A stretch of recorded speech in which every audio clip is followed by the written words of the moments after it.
Hello guys, మనకి present Rohit Sharma అలాగే విరాట్ కోహ్లీ వీళ్ళిద్దరూ రిటైర్మెంట్ ఇచ్చారు కదా.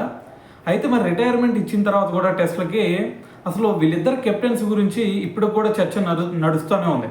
ఎందుకంటే విరాట్ కోహ్లీని అప్పుడు తప్పించింది ఎవరు టీ20ల నుంచి, అలాగే ఓడిఐస్ నుంచి, టెస్ట్ క్రికెట్ నుంచి కెప్టెన్గా. దాని తర్వాత రోహిత్ శర్మని పెట్టింది ఎవరు అనేది ఇప్పుడు చాలామంది కూడా మాట్లాడుకుంటూ ఉన్నారు. అయితే దీని గురించే రీసెంట్గా సౌరవ్ గంగూలీ కూడా ఒక క్లారిటీ ఇచ్చాడు. అయితే గంగూలీ చెప్తుంది ఏంటంటే, మీరు ఏదైతే అనుకుంటున్నారో అదంతా పచ్చాబద్ధం, సో నేను నిజం చెప్తాను వినండి అని చెప్పేసి అతను చెప్పడం జరిగింది. అయితే ఇక్కడ గంగూలీ ఏం చెప్తున్నాడంటే, 2021 అప్పుడు ఏదైతే టీ20 వరల్డ్ కప్ జరిగిందో అప్పుడు మరి మనం దారుణంగా ఓడిపోయాం కదా అప్పుడు. సో అప్పుడు దానికి ముందే విరాట్ కోహ్లీ చెప్పాడు, ఇదే నేను లాస్ట్ టీ20 వరల్డ్ కప్లో, సో టీ20లకి నేను కెప్టెన్గా వ్యవహరించడం అనేది ఇదే లాస్ట్ టైం అని చెప్పేసి అప్పుడే ముందుగానే చెప్పాడు.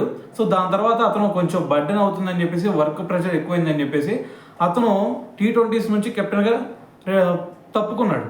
సో దాని తర్వాత చూసుకుంటే ఓడేస్కి అలాగే టెస్ట్లకు మాత్రమే కెప్టెన్గా వ్యవహరిస్తానని చెప్పాడు.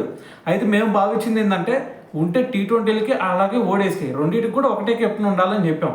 సో కానీ ఇక్కడ విరాట్ కోహ్లీ చూసుకుంటే టీ20లకు ఉండనన్నాడు. అందుకని చెప్పేసి మరి దీంట్లో ఓడేస్లో మరి వేరే కెప్టెన్ పెట్టాలని చెప్పేసి, అంటే టీ20లకి ఎవరైతే ఉంటారో ఓడీఎస్కి కూడా వాళ్ళే ఉండాలని చెప్పేసి మేము నిర్ణయం తీసుకున్నాం.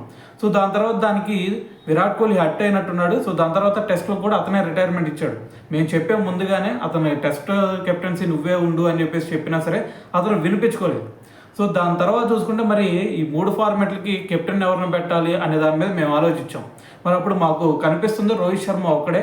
సో అంత మరి దానికి ముందు టీ20లకి ఓడీఎస్కి రోహిత్ శర్మ అని ఉన్నాడు కాబట్టి దీనికి కూడా టెస్ట్లో కూడా రోహిత్ శర్మనే ఉండాలి అని చెప్పేసి మేము ఫిక్స్ చేసాం. సో దానికి రోహిత్ శర్మ నేను టెస్ట్లకి నేను ఉండలేను, నాకు కొంచెం బర్డెన్ అయిద్ది అన్నాడు. అయినా సరే నువ్వు ఖచ్చితంగా ఉండాలి అని చెప్పేసి బీసీఐ చెప్తే సో మనకి రోహిత్ శర్మ కూడా అప్పుడు ఒప్పుకున్నాడు. సో మరి దానికి అనుగుణంగానే మేము రోహిత్ శర్మని కెప్టెన్గా పెట్టడం జరిగింది అని చెప్పేసి సౌరవ్ గంగూలీ అయితే మరి క్లియర్ కట్గా ఒక క్లారిటీ ఇచ్చాడనమాట.